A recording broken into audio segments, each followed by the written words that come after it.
Hello, everyone. This is Sherry, and you are tuned into the She Said What She Said podcast, where we interview badass women in the sports world and beyond. And when I say we, I actually just mean me tonight. I don't have a co-host, but that's okay. Our wonderful ladies will be back. Shayna has started an intensive 8-week semester in nursing school, and last week she was like, "Oh yeah, I could do a 12-hour clinical and then host at 9 p.m. Eastern." And I was like, "You think you can do that?" She suffered, but Shayna, we still love you. And then Snacks is a track coach, a club track coach, and their practices go to like 8 o'clock. So it'll just be me for a little bit, but that's okay. I hope you guys still like me. We did the guy show live last night, the Chicago Clubhouse podcast. Frank's wife made these awesome tumblers, and I am just drinking water tonight. I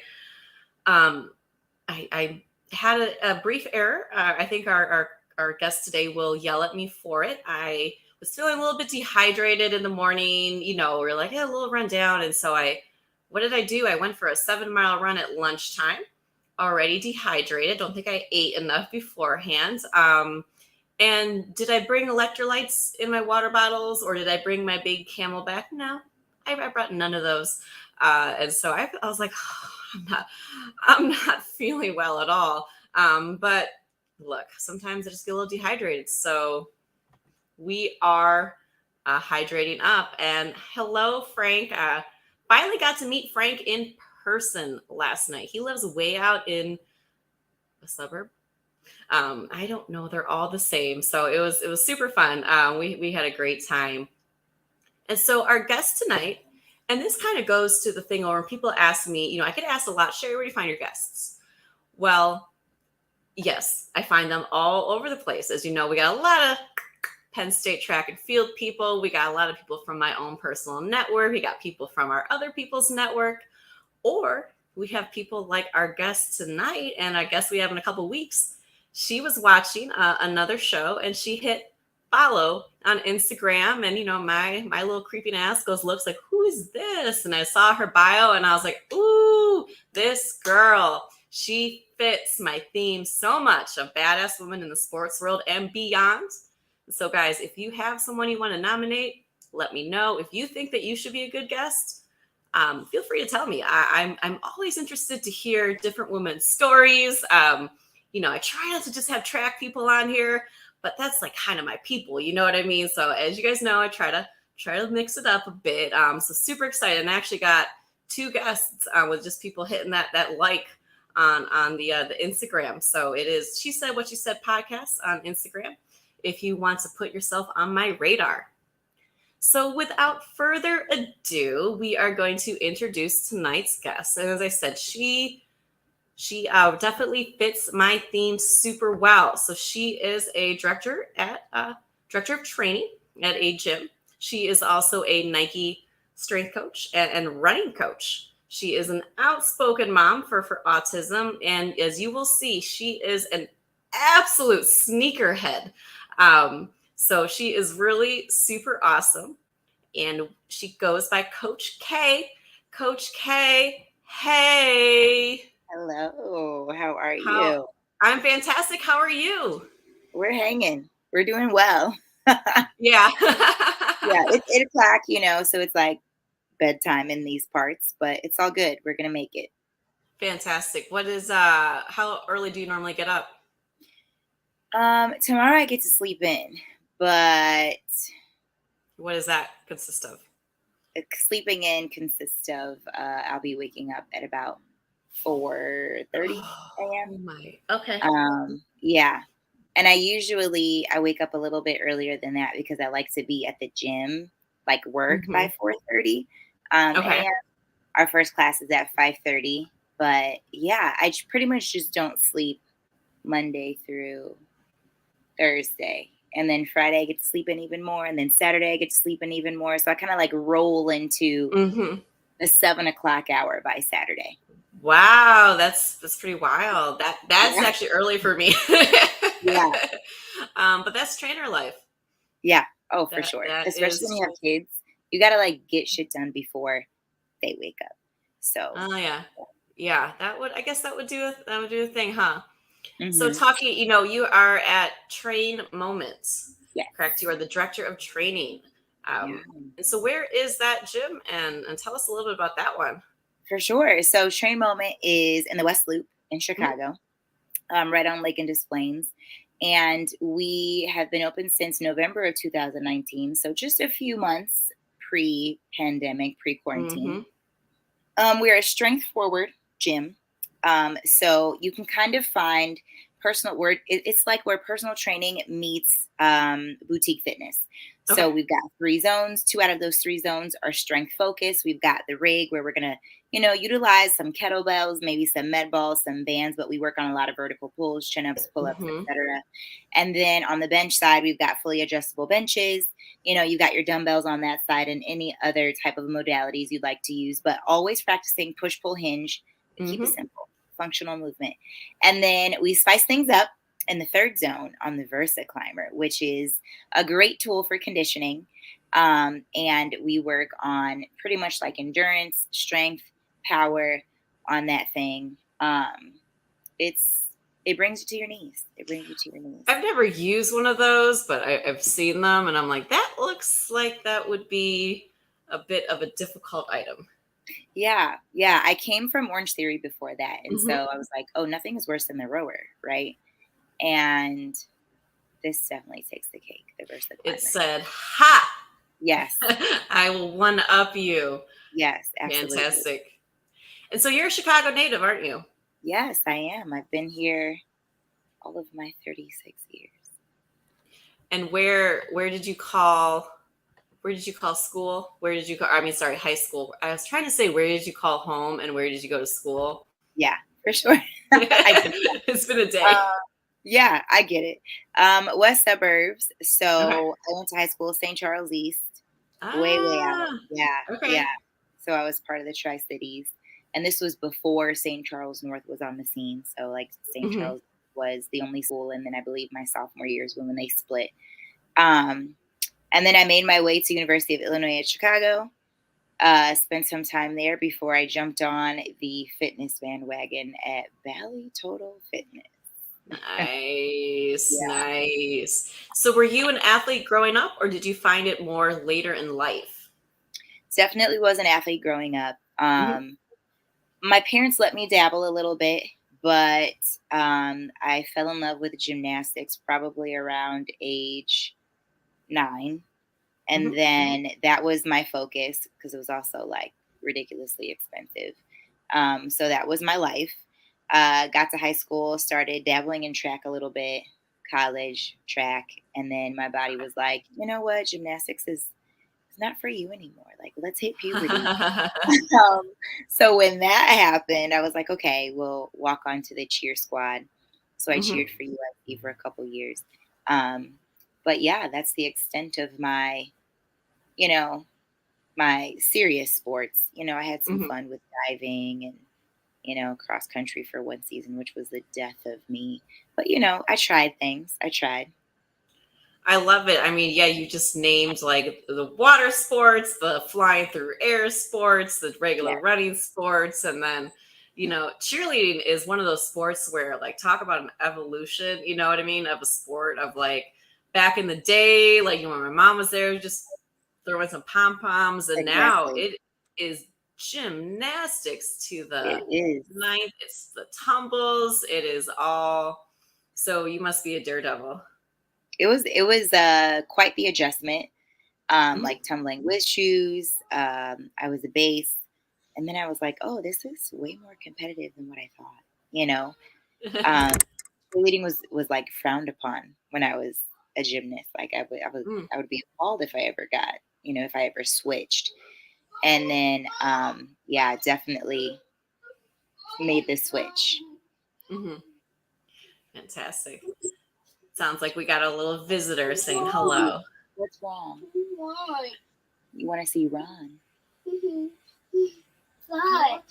You want number 5? Harry Potter number 5? Can you ask Day Day to turn it? Okay, use your speaking voice. It's okay, no whining. I'm sorry, guys. It's that That's bedtime. fine. It's so sweet. I love the mom voice. Can you please do this for me? Thank you. I appreciate you and I love you so much. But I really need him to stay in the living room. So if you do your mama solid right now, because we are live, it would be really cool if you turn on Harry Potter #5 for him. That's it. That's all. Thank you very much. Maxwell, go ahead, buddy. You gotta navigate between the 9 and the 5. Right. Yeah. Get the mom voice and I'm sure you have the trainer Right? voice. You're trying So to you stay start. cowboy. Right. Yeah. I loved it. You were like, yes, can you do this? Man, I was like, I don't have any kids. I don't know if I'd be that like that calm.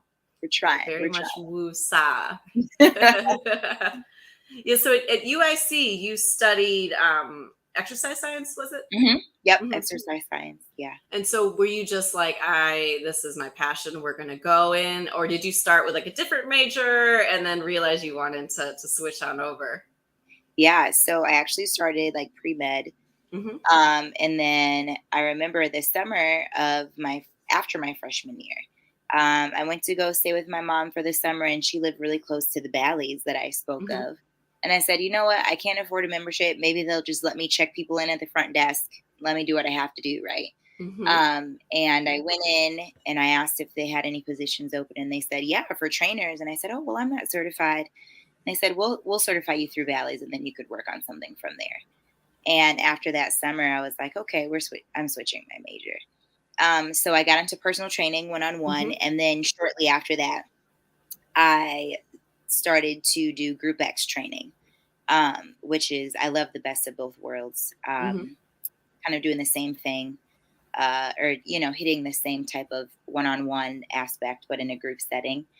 So that's what I've been doing ever since. It's been 17. Fantastic. Yeah, it is a lot different doing I used to be a personal trainer doing the one-on-one versus the Mhm. group. To me, the group is just, it's overwhelming. There's It's just a too lot. many things, the Yeah. music, all those little like nuances that you don't necessarily think about, but you have to put it Hmm. together. Um, Maybe from your gymnastics and cheer background, you had more of that dance and performance type thing. Whereas me, it was like, it's hard. Yeah. It's hard to It do is group. hard. It is hard. And I think because when I started at Bally's, I kind of started with like, let me start with spin. And then Hmm. I went into step aerobics. But I kind of found this community of people that, they were kind of taking the same classes that I was taking already. So the director there, she kind of took me under her wing. But I will say Orange Theory is kind of what got me back into my coaching groove. Hmm. So at a train moment, type of scenario, or in that kind of in that space, I feel like I could definitely take on Coach K. I don't have to, be sing songy with my cues, and it's Hmm. it's definitely a coach athlete type atmosphere, which I love, and just helping people realize, like, yes, you are an athlete, whether you played sports or not. So Absolutely. it's kind of fun to tap into that. Fantastic. And when did Coach K evolve? Coach K evolved when I started at Orange Theory. Hmm. So started out as a coach. Orange Theory is very, I would say, from a developmental perspective, I learned a ton Hmm. about how the experience is everything, right? And making sure the smallest detail is considered. Because you have so many people with different fitness levels in one setting, and we would have up to 36 people at a time, and Wow. you'd be running 3 zones at a time. Hmm. So it's definitely head on a swivel. I honestly feel like Orange Theory probably helped me become a better mom because I was able to multitask a little bit better. And Hmm. at the time, I only had one. My son was about 3 when I started. But yeah, that's when Coach K emerged. I kind of got to Hmm. tap back into her. Um, and she's never left. And I think it definitely helps in like a strength training approach as well, like with Nike and coaching the running Hmm. groups there. It's been really fun. And how did you get with Nike? Because that is just such a cool job title. I saw on like Instagram, you've like designed some shoes with it. I mean, how did you get involved with Yeah. them? So when we opened Train Moment, the owners, my business partners, and I, they had a very huge community through a local church. Mhm, And that's actually how I met quite a few of coaches that I know, especially through Nike. So Nike powers running groups all across the city, like Gumbo mhm, Fit, 312, Wind Runners. So one of the Wind Runners coaches, she said, "Hey, we're looking for a strength coach." Wind Runners was different because these were like sub elite women. You know, mhm. these are women who are also in med school or teachers. You Wow. know, have Mhm, already have very rigorous schedules, but they could run their butts off. mhm. And they really needed that strength component. And I think that's what a lot of runners fail to realize. And at the same time, I was also kind of hanging out with the Gumbo Fit squad, and they're like a South Side running group before. They were literally going from couch to marathon. So it was Oh, really wow. fun to be able to coach those two different extremes. Mhm. Um, and I think, yes. Oh, it's daddy. Daddy's home. It was really great to be able to plug into those two different extremes. Mhm. Um, Great people, learned a lot of things, even about, new runners and how they kind of visualize themselves as Mhm. athletes, Right. compared to women that are sub elite runners who kind of have a little bit more body awareness, but still needed, those cues and needed to know how to go about their strength training in order to become that well rounded runner. Absolutely. As a runner myself, I mean, I was a sprinter at Penn State, so Hmm. I don't see any marathons in my future. But yeah, it is like so many of the things that to me now they're second nature, right? But like Hmm. running isn't second nature for everyone. You have to learn to do it. And this number of people that I see on the lakefront trail with just terrible form, and Hmm. you're just like, ow, my hips hurt watching you. And so, how do you do like an assessment of everyone before you do? Do you guys like do a analysis? You know what? What I loved about Wind Runners, because they were a smaller group of girls, Mhm. um, their running coach, Robin Lalonde, um, and she's the owner of Edge, Mm. but she already had all of those assessments done. Okay. She could tell me what injuries people were working with, where their areas of opportunity were, what they were working towards. Like, is this girl, is she racing the marathon, or is she kind of getting back into a groove? Is Hmm. this person, trying to get a sub 3 hours, or what their goals were? Even kind of like hinted at their lifestyle so that I could better approach strength training for that specific person, which was great. It was kind of great to have all of those background notes on everyone, Hmm. because then I was able to see, that person's specific, area of opportunity, and be able to work one on one with them, even though the group had pretty similar strength workouts or strength Hmm. sessions. Hmm. So that What do was you really Yeah. What are you seeing as the most common injury for female runners? um I feel like a lot of it is, I mean, I always remind people running is such a posterior driven movement, and it's Hmm. so repetitive, and it's just overuse of those My muscles. hamstrings are feeling it today. Yes, And that's yes. what I was gonna And say, your is back. that Yep. Hmm. hamstring, and sometimes that even leads into low back. Hmm. Um, but a lot of hamstring injuries, even with this newer group that I just finished up with, Find Your Fast, um, a lot of hamstring injuries, and it's also because we're not taking time to stretch. We don't know what mobility is. We don't know how to utilize a lot of these tools that are super easy to use, right? Like mini bands. How could I warm Hmm. my body up before a run with mini bands? Like activating my glutes, abductors, all of the things, so that you can kind of feel like you're that well-oiled machine before you just run. Hmm. I know those things. And do I do them all the time? I know No. it's hard. It's hard. It's hard. I definitely, before I strength train, I absolutely do a mobility workout. But when I run, honestly, my warm up is usually my first mile, my Yeah. first half mile. And I do try to stretch afterwards. My Mhm. massage therapist has been like, because he's like, I do a decent job, but he's like, can you just add like 5 more minutes to whatever you were doing that day? Just do a little extra. I'm like, okay. But yeah, it's like even, even those of us that know, like today, dehydrated myself, I know better. I know this. I know how important nutrition is. I know how important hydration is. I know how important cooling down is. I know all these things. So yet sometimes, it's like it's in the middle of my work day, so I'm trying to cut corners, and man, you really suffer sometimes when you try to cut those damn corners. I agree. I was actually just telling a group I had today at Train Moment, I said, look, I'm so hurting from Monday session. So, and I kind of give them those tips based off of how I'm feeling, because a lot of people think, oh, Coach K, she's a superhero. She could do this in her sleep. And it's like, no, y'all, I'm struggling too. So I think it's so nice to be relatable in that aspect and say, look, I don't like to stretch either, but you are going to see me stretch after these sessions. You should come and join me. Yeah, absolutely. Yeah. Yoga. I've been doing yoga since I was 18. And so I try to do a yoga session like every other week ish. Yeah. So not just, like doing a stretching afterwards, but put the class on and go through it. And for sure. It's and I always feel better after I do it. And I'm like, I should do it weekly. Do I? No. It's hard.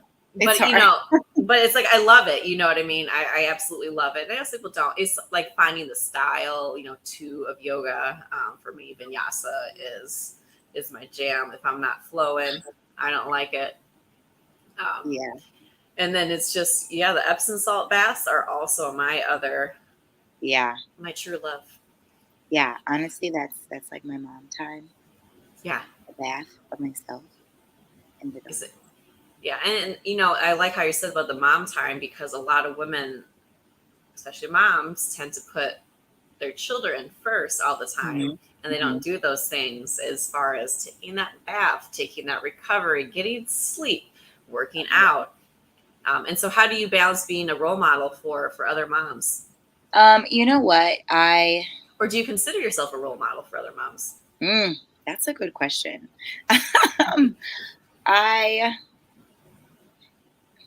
I'll say this. I'm hanging in there in the trenches with them. Like, I get it. I think I'm blessed to be able to be in a fitness space where that me time is my workout. So I'm very grateful for that. I use that as kind of like my woosah. I cannot say that I am a good role model when it comes to, make sure you get your sleep and then, your own time. I think it really depends on the season that you're in. Like right now, between, my husband and I both working, he also works in fitness. So it's just like we high five each other. It's like, okay, I'm home. High five, you go. I got the kids now. So you have to find ways of, finding that time for movement, even if it means like jogging after my oldest son while he's practicing on a skateboard, or trying to get the little one to, do some walking lunges with me, in between like some chalkboard or some sidewalk chalk. I will say that I do need to do better with sleep. I really do. It's really tough with our youngest because he has autism. So his sleep patterns are just now becoming regular, and he's about to be 6. So it's been a long journey of sleep deprivation. And I just feel like it comes with the territory, but I know that soon we'll kind of be in a groove. So I think while I don't feel like I'm necessarily a role model for moms, I know how you feel. These moms out there, get it done the best way that you can. And I think while people may judge you and say that getting it done your way is the wrong way, I mean, you got to get things in where you could fit them in, right? Like right now, my mom time uninterrupted is that commute from the West Loop back to the West Suburbs. And it could be 30, 40 minutes of just silence and a cold brew. And I'm fine with that for now. So we're trying to, set some more goals, realistic goals, like, I want to be able to take an ice bath, once a week, and then, get in the hot tub, things like that. In time. Absolutely. I would argue that you are a role model. Thank you. Because no one wants a role model that is perfect or, pretends to be perfect, right? Because if you had come on and be like, I get 8 hours of sleep every night and my children are perfect and we all know it's a bunch of crap, right? And Oh, so, absolutely. you want a role model that is also going through what you are, but trying to put yourself first, right? Hmm. In the same, not losing who you are as a woman, because you are your own separate woman in addition to being a mother. Um, and I know I do the same. I mean, I'm 37 years old. If my mom doesn't have she's like, oh, I can't talk to you right now on the phone. I'm like, Mom, what's more important than me? Why? Yeah. Why? Do you have a What's life? going on? You don't have a life. She's like you can't go out to dinner with friends. Right. Like, You don't have right? friends. Yeah, yeah. So I'm your only friend, Mom.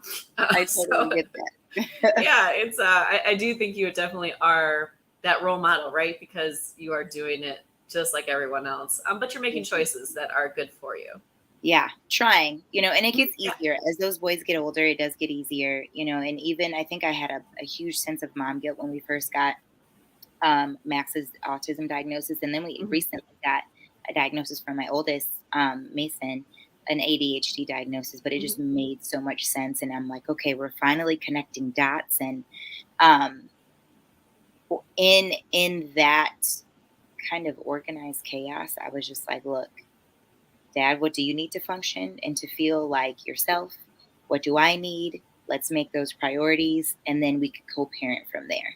Mhm. So I think it's really important that we try to put ourselves first in that sense as well. Absolutely. And it's you talk about it too on your Instagram. You're very outspoken about having a son with autism, and then Hmm. also with ADHD, which is wonderful. Like, thinking of us, when we're growing up, we didn't really hear people Hmm. talk about those types of thing, and now the whole neurodivergent movement, and you're pretty outspoken about that, which is wonderful. But tell me a little bit about how that has been, as a mom, and being involved in that. Yeah. So I feel like both of my boys are. I mean, like people say a lot, oh, my kids are so opposite. But even from a neurodivergent perspective, they're opposite. My Mm-hmm. 9-year-old can't sit still to save his life. Um, he's always like discovering the world through his mouth. I mean, that boy eats more than his father. He's always chewing on something. And then I have the 5-year-old who is chill and cool and doesn't eat anything. Like Max Mm-hmm. eats no solid foods. His verbal journey has really progressed. His vocabulary is really expanded, but we still have a lot of social anxieties. Mm-hmm. And so trying to navigate like IEP meetings and trying to see how we're going to make adjustments in a school setting for my oldest who's going to 5th grade. And it's like, you're going from a 40-minute class to an 82-minute class. Oof. Yeah. And I'm Yeah, like, okay, I well, had a hard time with that. yeah, Yeah, I I'm an don't sit adult still and I have well. a hard Yeah, time with it. I'm yeah. like, thank God I'm a coach and I get to bop around, every 30 seconds. So, Mm-hmm. like making sure I advocate for them and saying he's probably going to need 3 to 4 movement breaks, and then helping him find the verbiage, find the tools, find the words to say, you know what, teacher, I need some time. And Mm-hmm. I think about 1st grade, he kind of developed this voice, and he was like, you know what, can I just go do 10 burpees, or can I go sprint in the hallway? And that would help him. He can't sit in a Mm-hmm. normal chair. He's got to like bounce around or do have something with an edge. The younger one, like I said, totally opposite, but I love their relationship. Mm-hmm. And it's almost like they advocate for each other, which is great. It has really taught me to speak up because before kids, I was really, I didn't like confrontation. And now I'm like the ultimate mama bear. Look at my child wrong. It is going down. You're going to get Mama K, not Coach K. And there's like there's a very thin line. Yeah, she's Mm-hmm. spicy. She's a little spicier than Coach K. Um, so trying to advocate for them, create spaces where they could both be themselves and be themselves unapologetically. So that's the space that we're in right now. We're entering Mm-hmm. 1st and 5th grade, and now they're at 2 different schools. And now my youngest son's going to be in school all day long. Like I'm still wrapping Mm-hmm. my mind around that. Um, and lots of cry sessions, lots of tears because you know, I think special needs parents, we have moments of feeling anxious, and I think we take on all of those. We want to take those burdens on for our kids. We don't Mm-hmm. want My biggest fear is like, oh, someone making fun of them or them not Mhm. feeling they're enough. And I'm kind of like, you know what? We're doing the best that we can. We're instilling good values in them. And it's just going to be a learning experience for everyone. So I really try to keep in mind that they are two different beings Mhm. and even make them respect each other's space. Like, Max loves order. Don't mess up the order of his cars. Mhm. You know that it's Mason's screen time right now. Do not bother him. So it's kind of like a juggling act, but we're doing it.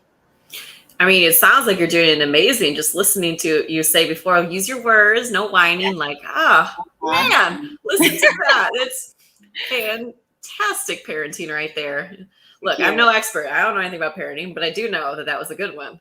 Thanks. I try. And those are some of those things that come when you're just like, I'm sick of you whining. It's like, I, okay, let's use your words. yeah, as in, we all know that you're not doing that nice, calm voice in your head, but the Hmm. fact that you're able Hmm. to switch it over and, Yeah, we uh, try. mhm. Yeah. And another thing that a lot of women struggle with is post pregnancy, bouncing back into fitness, bouncing. Hmm. I mean, I have one girlfriend from college. She had a baby 7 months ago. She's already running like 7:30 miles again, but she was running like 9-minute miles when she was like 9 months preggers. So she's the Wow. Lena, she's the outlier. Like that woman Yeah. is the outlier. Most women don't bounce back like that. So Yeah. how was your journey bouncing back from pregnancy? Did you have a different one between the two? And then also, Hmm. how do you guide women bouncing back? Yeah. So I was not coaching with Mason Hmm. actually. Um, that one, I can't say if it was because I was younger, or because I just had the one. Hmm. I think bouncing back was a little bit less challenging than it was for Max. I kind of just got back into the groove of things, but it was also that naive sense of also not knowing. Just like Hmm. I want to get back to lifting. I want to get back to doing a few sprints a couple times a week. So I went in easy, but um, to be very honest, it didn't take much. Hmm. Now the second one, totally different. Just even birth process, C-section, and Hmm. then that's when I first experienced kind of like the pressure of being a coach, because it's like, Hmm. okay, you're the one that's on the mic. You're the one that should be able to do all these exercises and showcase them without breathing heavy into the mic and sounding like a cow. And so, I mean, I remember going back and I know it sounds crazy, but I was coaching. Q had Max. He was maybe 10 weeks. I was back on the mic. Yes, I thought I heard my child cry. I lived 2 miles away, but I felt like I did. Hmm. And just like, this is so TMI, just started leaking. Like, now I'm like, okay, now I got to bring extra shirts, Hmm. sweating like crazy. I mean, just totally different. So kind of just preparing for whatever came. But I did give myself a lot more grace, but it was definitely more of a mental battle with that second one, feeling like I Hmm. had to snap back and be the example. So that's when I found my words, and I could tell other women, like, you know what? The fact that you are up and moving is amazing. Take it Right. one day at a time. Listen to your body. No one knows your body like you do. And also remember that I always feel like once an athlete, always an athlete. But now Hmm. you just have to make adjustments. A lot of times I hear coaches say, well, modification. And I'm sorry, I get offended at that word. I feel like you're telling me that I cannot do something. Hmm. No, we're simply adjusting, and you have Variations. option A, B, or C, right? Just like with these Hmm. runners that are getting ready to run the half. I was like, okay, you should have three goals: an A goal, a B goal, a C goal, right? Something where you're shooting for the stars, something that's like, you know, okay, if I do this, I'd be kind of surprised, but it's still doable, and then something that's feasible. We should go through life or even post pregnancy doing the same thing, right? Have some options. It is okay to not be okay, because most of us aren't okay. So that Absolutely. was a big lesson learned with a second one. And then it, Absolutely. it took me probably double the time to get quote unquote back in shape. It probably Hmm. took me about 14 months. Okay. Yeah. Which it's pregnancy, right? It's post pregnancy. It's what your body's doing, and like you said, you're a little bit older too. You had another Yeah. baby at home. You had twice as many children running around. Yeah. So I think it's important for women to hear that. And Yeah. I sometimes give guys grief of especially like if they're not around pregnant women, like what you say, like you were leaky when you heard the babies cry. You're not the only one that does that. Like if you laugh Right. too hard and you accidentally pee a little bit, like those things happen, and Yes. it is natural, and it is the body doing it. But like a lot of guys don't necessarily understand all No. of the hormonal changes that go along. And even like I said, I never had kids, but like I'm brown enough woman, that I understand. I watch people, Hmm. uh, pump, with a like looking like a cow going through Yeah. it. And Uh-huh. yeah, it's not glamorous. It is definitely not the glamorous job. It's not. It's not. It's like working a second shift, but Hmm. it's doable. That's what I keep saying. Challenging, but doable. Absolutely. Yeah. And what has really been, you have you see, you just got your diagnosis for your older son. What would you say has been though so that's probably the hardest thing of the parenting. What's been the most rewarding thing of parenting for you? um, I really love the fact that for both kids, um, it doesn't take much to please them, Hmm. and I feel like I got that a lot from my parents. I mean, honestly, I could tell them, "Oh, this Friday, we're gonna watch Dumbledore Secrets. We're gonna put the tent up in the living room, pop some popcorn, put on the starlights," and it is their jam. I mean, it Hmm. doesn't take much, and I love that because I feel like we're in a world where it's just like instant gratification for Hmm. things. It's like, look, you have to earn things around here. And even instilling that in my little guy, even though he's on the spectrum, he gets it. Hmm. He really does get it. And so I love the fact that we can kind of just bond over the small things, and the big things are awesome too. Hmm. But I love that the smallest things can make them so excited. And honestly, just seeing them smile is my favorite. Um, so yeah, I think that's the most rewarding thing about parenting is knowing that you, in some way, shape, or form, have made your child happy. Hmm. And I also realize I'm saying that now because I am a little bit further away from teenage years. I feel like I'm starting to get it a little bit with the older one. So I'm like, let me marinate in this right now because it's coming. He'll be 11 teen soon, I right? know. That's where it Um, starts now. yeah, Yeah. Yeah. yeah. Yeah. They're in that cute age, right? Where they Mhm. still want to hang out with mom, and you Yeah. probably don't embarrass them quite yet. Right, he still hugs and kisses me before he gets out of the car. I'm like, "Okay, this is cute," Right. you We're going to know? treasure this forever. Right, because pretty soon, I won't even wanna be around you because you smell and you hate me and you're Oh, grounded yeah. Boys smell. all the time. It's just, especially middle school boys. Oof. I mean, Ugh. even the I mean, I do not invite people over to my house, I'm letting you know right now. Yeah, it's just it has this aroma of, like, candle with, like, flagellants, and I should be embarrassed. I'm like, "Look, I live a boy mom life. I am the only female in my house, Right, and" you're surrounded by men. I mean, Yeah. it is what it is. You got all that testosterone hanging around you. I'm doing the best I can. No wonder you need a nice relaxing bath with a Yes, candle. And yes, yeah, bring it in, put a chick flick on, and just I'm really, telling ya, oh man, get that estrogen moving. for sure. uh, so Frank had asked a question for us, asking about, but I wanted to elaborate on this because he's asking about cheat food. But I want to ask you, as a fitness professional, how do you view foods as cheat foods? How's your diet? What Yeah, type of diet do you try to role model for your students or encourage people to have? mhm, mhm. Well, I always tell people, number 1, make sure you understand the journey that expert you're asking is on, and Hmm. I say that because I do, suffer from Crohn's disease, so I kind of, Okay. like, Hmm. have a very boring Yeah. Much more regimented. Hmm. Yeah, it's I have a lot of dietary restrictions, right? So like no dairy and I try not to eat as much meat. Now don't get me wrong, I love bacon, Mm, I who love doesn't? steak tacos, every once in a while. So I don't view it as cheat foods. They're foods Hmm. that make me feel good and I like to indulge in them. And I really have to pay attention to the way that I digest and process because my thing is I want to be able to perform the next week as far as, Hmm. sessions are concerned. Even coaching. Coaching is mentally and physically taxing. And I'm coaching right now about 14 classes a week. So Oh, I have wow. to make sure that I'm still able to move around before coming Hmm. to the second shift at home with the kids, right?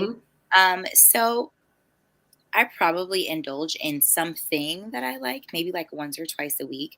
I just try not to overload it. For Hmm. example, on a day like Memorial Day when everyone's having barbecues and things like that, I'll find one or two things that I absolutely need to have on my plate. And then I'm just being really cognizant about my water intake and even keeping like a mental Rolodex of, okay, how am I feeling? I know I'm going to feel bloated.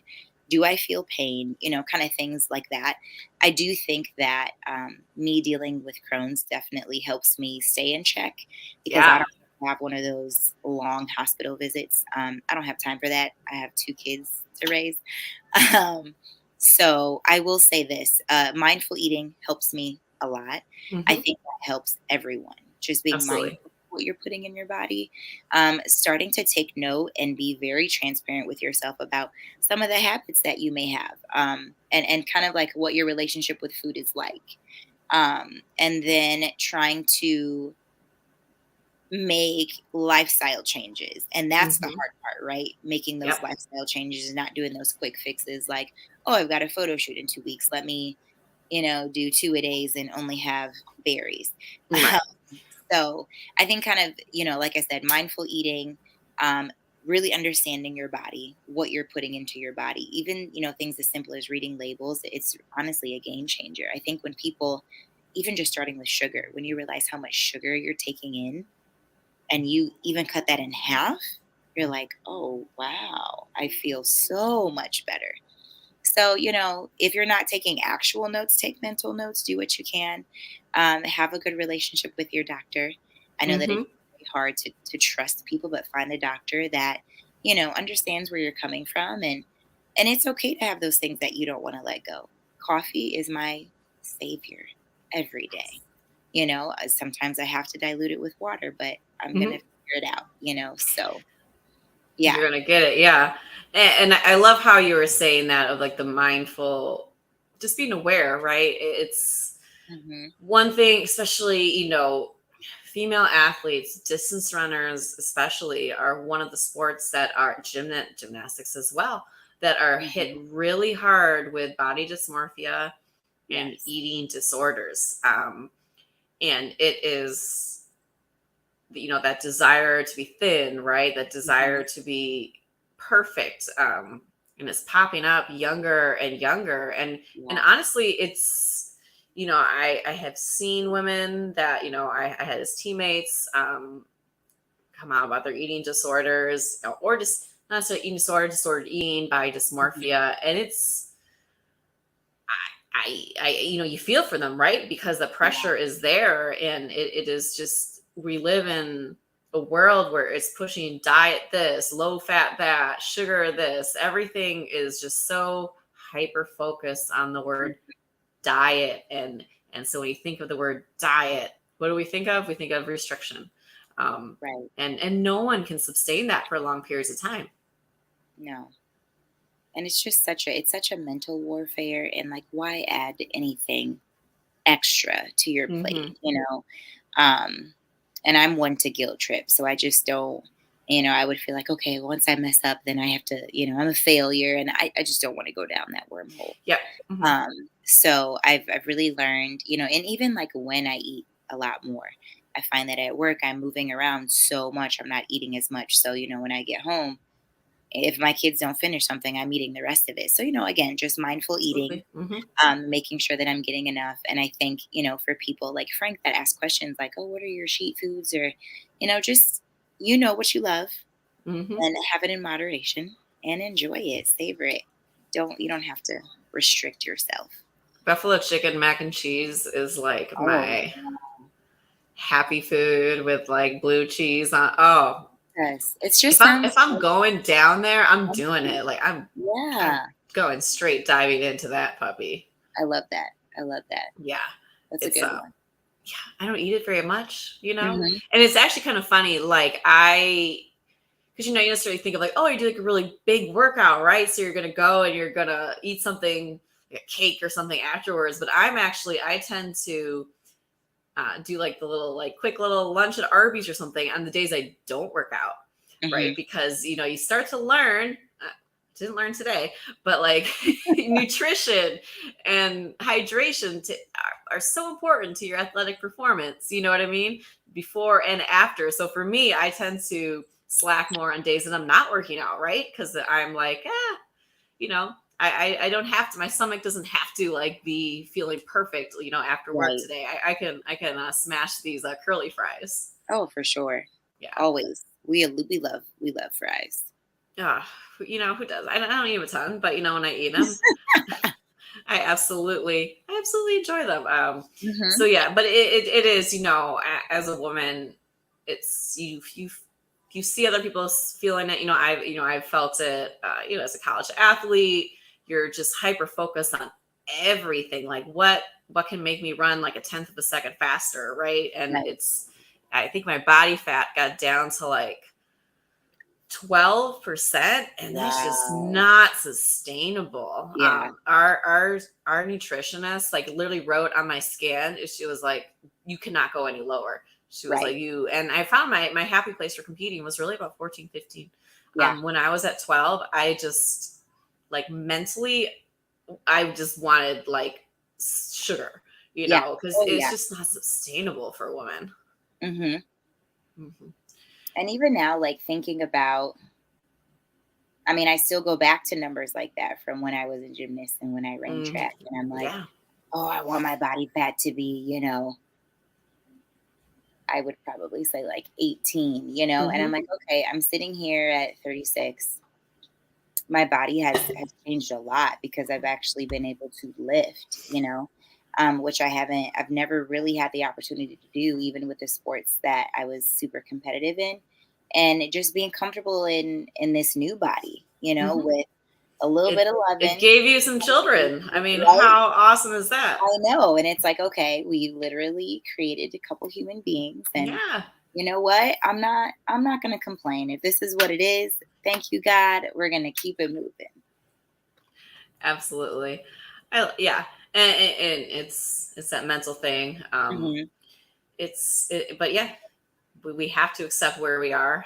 We have to accept that what we see on Instagram, the filters, the plastic surgery is not obtainable. Or No. you can attain it, and then you realize that whatever was on the inside driving you to want to become perfect, having that perfect figure didn't fix it. Right. Um, and it's you're raising sons, but like you're around children. Like, how are you seeing the influences of social media, of all these things? What are your thoughts on that one? Because I can't imagine like growing up in this day and age and having all those messages coming at me with the filters and the this and that.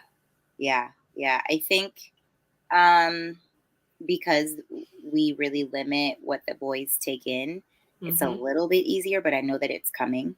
I think back to even, being one of a couple black girls on the team, and my thighs were bigger. Hmm. I was just a bigger girl, Hmm. and remember being called like thickums and all this stuff. And it was rough then without the social media. So now I can't Hmm. even imagine. I really think about I'm doing good. My 5-year-old keeps asking me how I'm Oh, doing. he's so sweet. Behind And a the little heart. um I try to empower women and especially the younger girls that come to train moment, Hmm. by really commenting on the way that they perform Hmm. instead of making such direct comments like, "Oh, you look good." you know what, you look really happy. You know what I'm saying? Yeah. Or the way that you executed that chest press in comparison, I think that's the way that we need to talk to each other now. Instead of, I'm doing great, thank you. Instead of talking about, how we're fitting into the jeans, and I Hmm. know it's very easy to go back to that. And what I have to remember as a mom is that, the way that I act and the way that I talk to myself, that may play into the kind of person that my boys, you know, might want to. Now we're having a fit because we're losing again. Go show Oh daddy. no. Okay. It's okay. You're going to lose sometimes, Max. Shh. Do you need to go with daddy? Okay, then I need you to be quiet, okay? Anyway, I really need to You think about, know, yeah, it's I really need to think about fine. the way I talk to myself, even if it's Hmm. not loud, Yeah. because I don't want that to be instilled in them and thinking, oh well, I have to date a person or marry a person that works out, and Hmm. I want them to be happy with themselves. I want them to be happy with whoever they decide to love. Um, and again, as a coach, I really try to comment, even on Instagram, comment on how are you feeling Hmm. here, how is your head, how is your heart, because that's the most important thing, is what's on the inside. And that was a struggle for me as well, so it's relatable for me, Hmm. but I still have Absolutely. to really watch how I speak on that microphone, because it could be very impactful in both a negative or a positive way. Absolutely. Yeah. I mean, people are absorbing what you're telling them. Uh, Hmm. you know, and we have to be mindful of that. And I mean, I just say, I mean, sometimes I look, I'm like, I wish my, abs looked a little bit more like I looked when I was in college. Yeah. And then I'm thinking, do I really want to, I don't want to diet. Like, I don't want to Right. do, I just don't want to do that. Like, I'm quite happy about the same, I'm literally about the same size as I was, Hmm. but you Hmm. still have that little bit of, I could look a Yep. little bit better in this Hmm. bikini, right? Hmm. And I had to sometimes remind myself of like Cher, you wear a size 2, and it is 2 or 4 depending on the brand. Right. Right. I'm a smaller person, like tiny wrists. Like, this Hmm. is just who I am, and I think about women who I admire, who I love, that might be larger than me, and how I don't want them to think about themselves in that way. I don't want them Right. talking to themselves that way, so I have to kind of Hmm. give myself that same grace. Um, and that's what, because my one of my best friends in college, she's 6 foot tall. She was a discus thrower, and that woman, so strong, so wonderful. And I swear, if I ever heard her say something bad about her body, I would be sad. I don't want her Hmm. to feel that way. Hmm. And so I got to remember how I want my friends to feel. I need to talk to myself in that same way as well. So that's kind of how Absolutely. I go through that mental thing. And it's like, it's I know sometimes people are trying to lose weight. They feel very Hmm. self-conscious going into a gym, right? Yeah. But it's like I want people to know that we're not judging you. Yeah. It's exciting to see someone, stepping into that fitness journey. It Because is. it's fun, it's exciting, Yeah. and we're here to love you and support Exactly. you. I'm here to cheer you on. I'm like that mama in the stands. I've got all the kids. That's how I, kind of talk to my group. I'm like, Hmm. I am going to cheer you on to the finish line. We're in this together. So you're right. You do have to make sure that you talk to yourself in that sort of way, because it's gonna come out, Yeah, quite naturally, and you want to make sure you're saying all the empowering things. exactly. So, our final topic of the day is what is behind you. Let's talk about the sneakers. I've been saving Here it for the we end. go. Yes.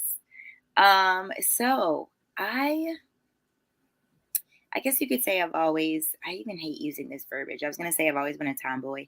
Mhm, But I've always like preferred sneakers. mhm. And I think now, like after having the kids, it's like, look, we need to keep it simple. I want to be cute but be comfortable. And I wouldn't deem myself a sneakerhead until like the last couple years. And it's it's an obsession. I know that there are worse habits and worse vices. Mhm. Um, But wow, it's an expensive one. So like there are It times is. where I cut myself off and I'm like, nope, you're gonna chill. You know, and that Absolutely. that that includes doing my research, making sure I forecast, okay, what is the drop for the month of June? Do I want it? Do I need it? Do we Do I wait for need it? July? Yeah, yeah. Exactly, Well, you need it, exactly. yes, but is this I the mean, best technically, do I financial need decision? it? Yes, but Yes, you yes, need it. I think having 2 human beings that I have to take care of really helps as well. Mhm, mhm, But you know what? Sneakers are our jam, our whole family. mhm. We even, like, get into the whole, like, matching I sneakers. was just about to say, do you guys match your Yes. sneakers? Because that is just Yes. beyond adorable. We have had a couple family photo shoots where we have matched sneakers. And I mean, the boys just look so darn cute, you know?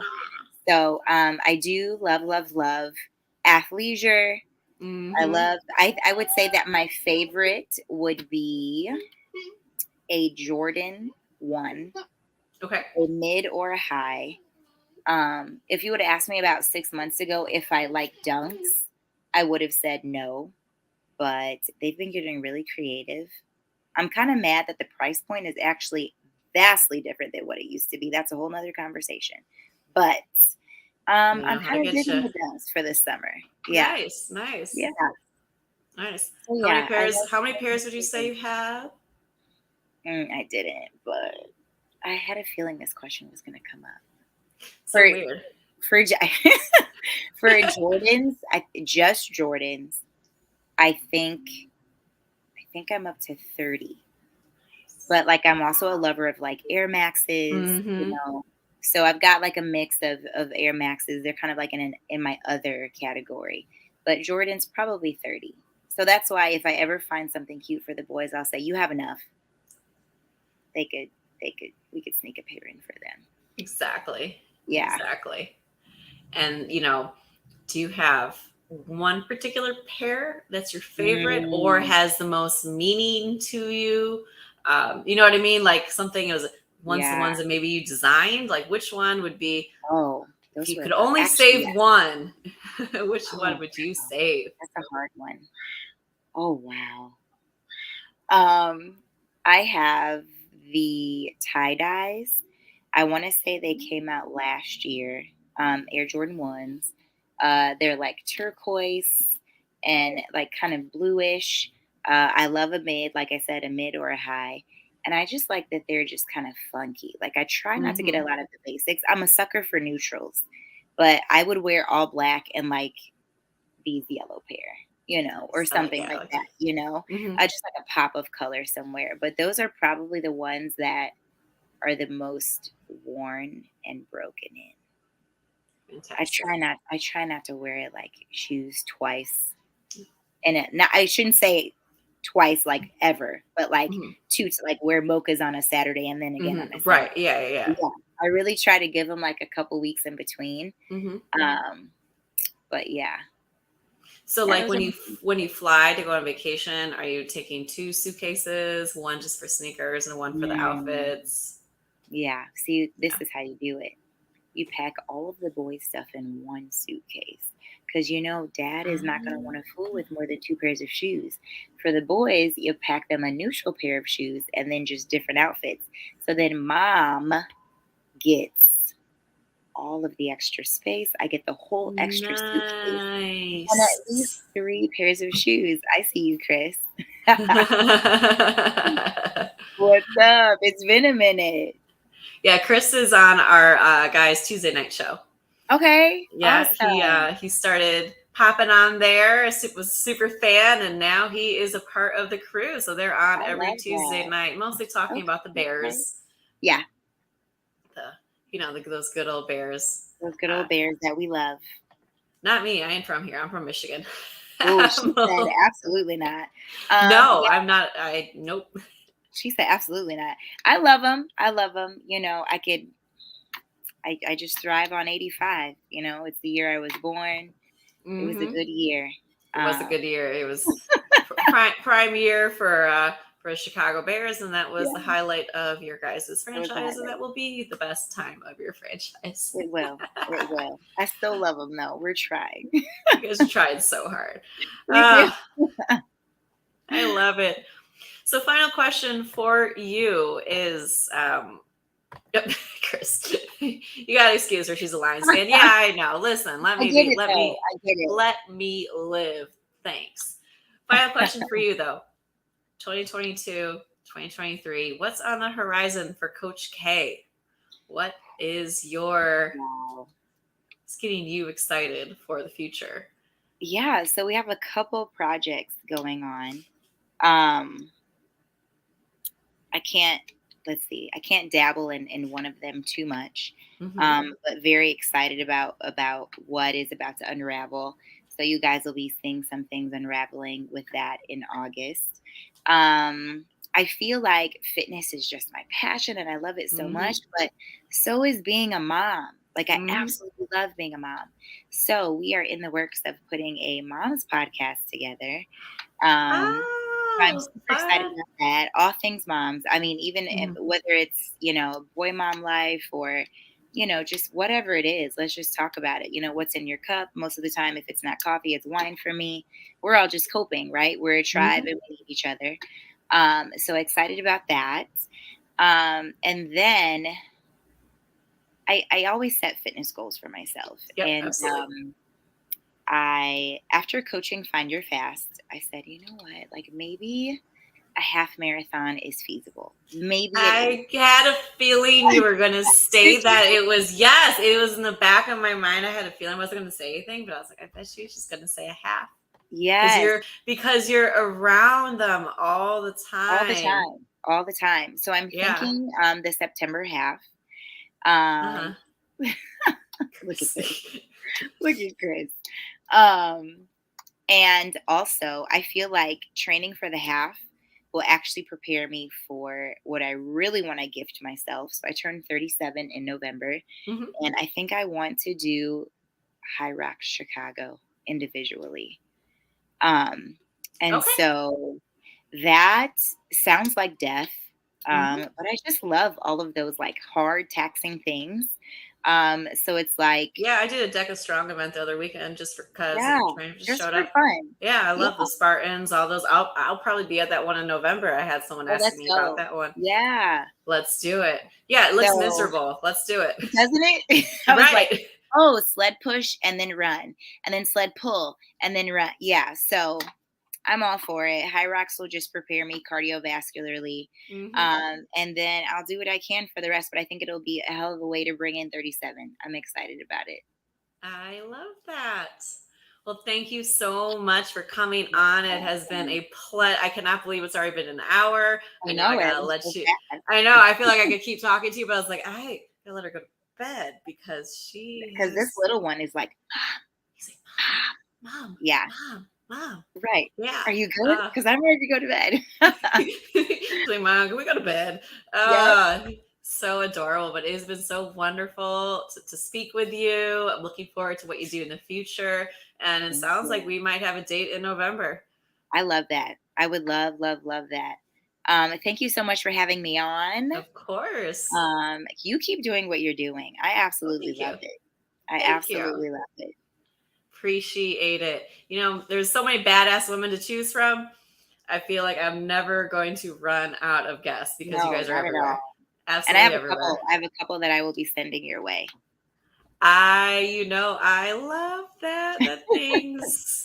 It makes me, it's good. I love to meet new people, right? Yeah, We're let's gonna, go. We're in it let's together. get it. Let's get it. And if you want to pop on when they're on, I'm not against that either. Have a Okay, fun I little like that combo. idea. Yeah, I always let people come on with their friends. It just makes it so much more fun. So, So much more fun. I love it. well, you have a great one. Uh, Tuck in those little boys, give them kisses while they still love their mommy. And you Yeah. and I will be in touch soon. Yes, we will. Thank you. Thank you. Bye. Bye. Ah, that was fantastic. Another badass woman on the show. Sneakerhead like no other. I love it. I didn't tell her that I'm terrible at keeping my sneakers clean. So we'll just keep that as my own little dirty secret. How about that? Literally and figuratively, my bad. I did have, before I close out though, man, last week, Shayna and I were talking about professional track and fields. We were talking about the Freefontaine Classic that was last week. And I was talking shit on someone, and my bad. So I said this. I said Bromell in the men's 100. I said he was afraid. There was a reason. Why wasn't he entered in that race? Well, the spot came open when Jacobs exited the race, and Bromell entered. He didn't just enter, he won. So I guess I can now say, I guess he heard me. He was probably listening, and he was like, this chick, what did she say about me? She said, I'm scared. So he took that personally, and I want to apologize to Bromell, because good for you. You know, wasn't the fastest race. It was not the best conditions there. A little rainy, and he actually celebrated before the line. Curly, my guy Curly, got second. Coleman third. Thought Coleman was going to win that one. So looking forward to what is happening this year in track and field. Our guy broke Michael Johnson's meet record in the 400. That was probably my favorite race, and just so exciting for the world of track and field. And really just loving it. Sha'Carri did well. Honestly, her start was so good that Snacks was saying I didn't even notice which lane she was in. Did she win? No, she got second.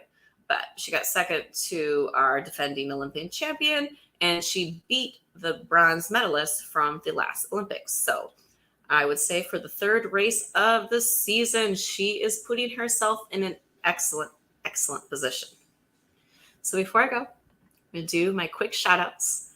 Shout out to all my guys at the podcast network: T-Nick, Chris, Frank, JB, Emilio, all the guys. Kristen, she's on the Plunk Show. It was a blast last night getting out there and doing a live one. And yeah, those are and shout out to Shayna and Snacks. I miss you girls, but you'll be back. On that note, this has been a Chicago Clubhouse Network production. bye.